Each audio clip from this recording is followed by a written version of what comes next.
King Charles breaks silence to defend Catherine after Meg mocked the princess's coronation floral headpiece. Catherine, the Princess of Wales and Prince William's wife, on Saturday chose a floral headpiece instead of a tiara for the coronation of King Charles, in line with the green tone set for the occasion by the king.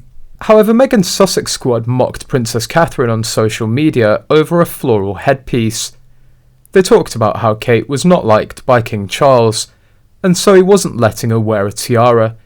If they believe that Kate wouldn't wear a tiara because Charles doesn't like her, then they need their heads examined. None of the women wore a tiara. Does he hate all of the women in the family? And now what we see is this. The palace always wins. Kind of like the palace is saying, "Oh, you win, no tiara." And she's wearing floral. And yet it's clearly obvious that King Charles didn't do this out of any kind of spite. King Charles, through his friend Edward Enninful, editor-in-chief of British Vogue magazine, published an article defending the Princess of Wales on this issue. According to Vogue, Catherine, Sophie and Charlotte wore the headpiece to pay tribute to the king.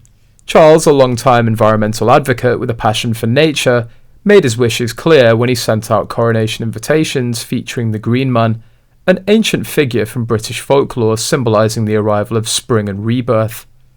The break with tradition was also in keeping with Charles's reported desire that the coronation be meritocratic, not aristocratic, which saw the aristocracy largely replaced with community heroes who'd earned their place. It's important to note that the significance of the moment goes far beyond an albeit beautiful outfit coordination. The jewellery design is seemingly a nod to a motif used throughout Charles's coronation of the Green Man. Floral tiaras were fitting for the coronation, as the majority of people invited were people from the charities that King Charles III were or are involved in. In the past, most of them would be earls and lords, mainly nobility. Many from the House of Lords weren't even invited for the coronation. Imagine if more than half were nobles and had their capes and coronets, and the common people in the abbey would feel excluded, ostracised even. This coronation is set for modern times, truly a monarch for the people.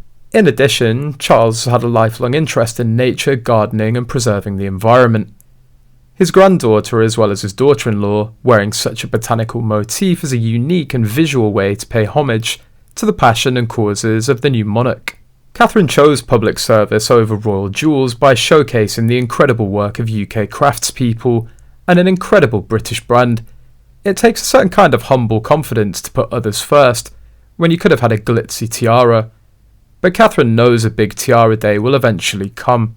This is also a great lesson for Charlotte. Expect no special treatment as a spare, and always put the community first, as it's a royal duty to follow the line of succession and serve dutifully.